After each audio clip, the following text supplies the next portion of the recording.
Hello, today we will talk about the dietary culture difference between China and the West. It is presented by Yun Ziyu, Jing Wendeng, and Man Tongliu. Food plays a very important role in our life. It not only satisfies the basic needs of our life, but also affects our culture in a subtle way. In China, there is saying that food is the first necessity of the people, and in English, it also has the expression of bread and butter. Therefore, it is necessary to study the dietary culture difference between China and the West.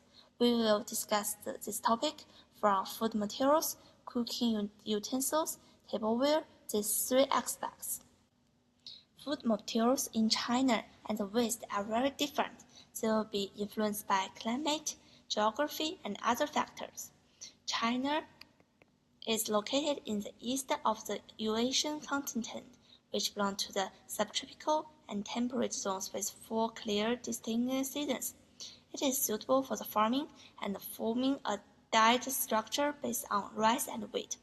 However, the West, mostly in the temperate marine climate zone, it is warm and humid throughout the year, which is suitable for the growth of fresh and juicy pasture and makes a contribution to the development of animal husbandry. In that case, Westerners like beef, egg, milk, and so on. Western countries are mostly in high latitudes and cold regions, so they need to eat the best of beef, chicken, and other meat to provide enough energy. Most of Western countries pay attention to nutrition, while China pay more attention to the taste of food. Chinese people are willing to try many different food materials and use different cooking methods, like some cattle and sheep heart.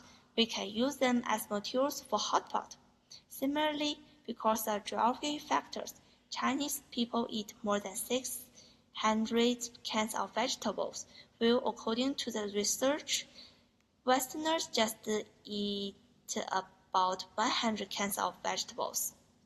In addition, Chinese people like hot and cooked food because they think only that kind of food is clean and hygienic.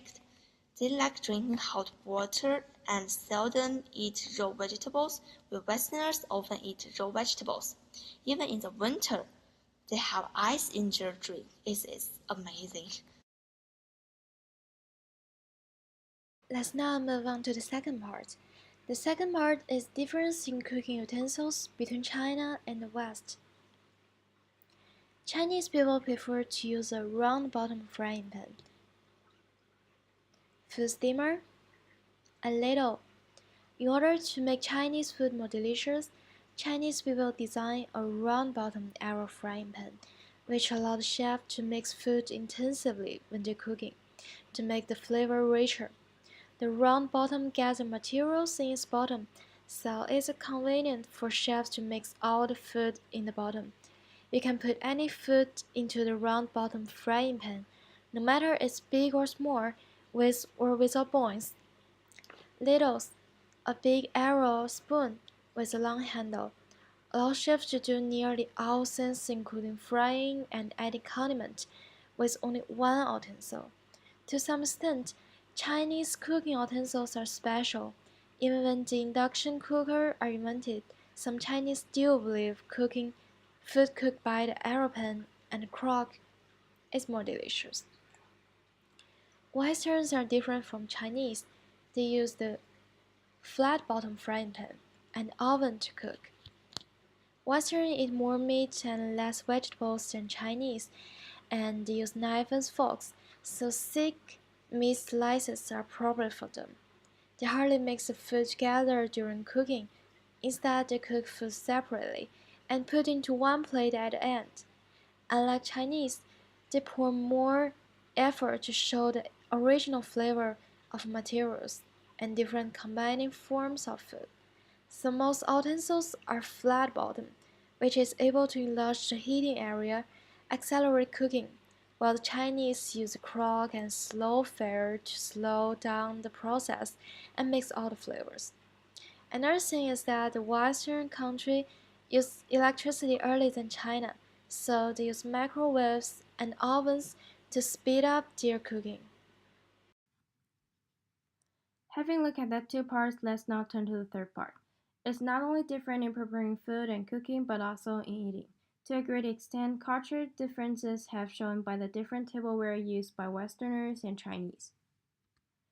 As we know, Chinese traditional tableware is chopsticks. According to historical records, our ancestors mainly ate food like roasted and boiled meat by hand. Gradually, they found out that it's easy for them to eat hot food when they use sticks to cook and eat. Being updated by later generations, those sticks became chopsticks, which are necessary tableware for Chinese people to eat, since chopsticks can pick up every kind of food. According to Chinese culture, most of the people think chopsticks express an idea that Chinese chase for peace and unity, because it's separated to two sticks, but it can't use if losing one of the stick. Western people mostly use knives and forks as well as spoons and cups, which is very different from China. Westerners seriously distinguish each kind of tableware for its own unique use.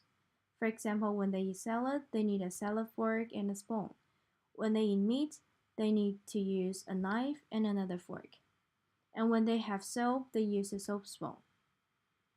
Apparently, although Western people don't care too much about the taste of their food as Chinese people do, they still give each dish unique tableware. However, the Chinese are totally opposite to Westerners. In China, we have thousands of delicious dishes, but our tableware is just chopsticks. By the way, we also have something in common with tableware's etiquette, such as don't make noise when you are using them. As we said before, most of the Western countries pay attention to nutrition, while China pays more attention to the taste of food, so that we should learn from each other's strength and take good care of our diet. We suggest to learn some traditional Chinese dishes and share them with our new friends in order to enhance our friendship and help us gradually adapt to the diet and life of the United States. That brings us to the end of our presentation. We hope we've managed to give you a clear picture of the dietetic culture differences between China and the West. Thank you for listening, and if there are any more questions, please follow our reference to have a further study.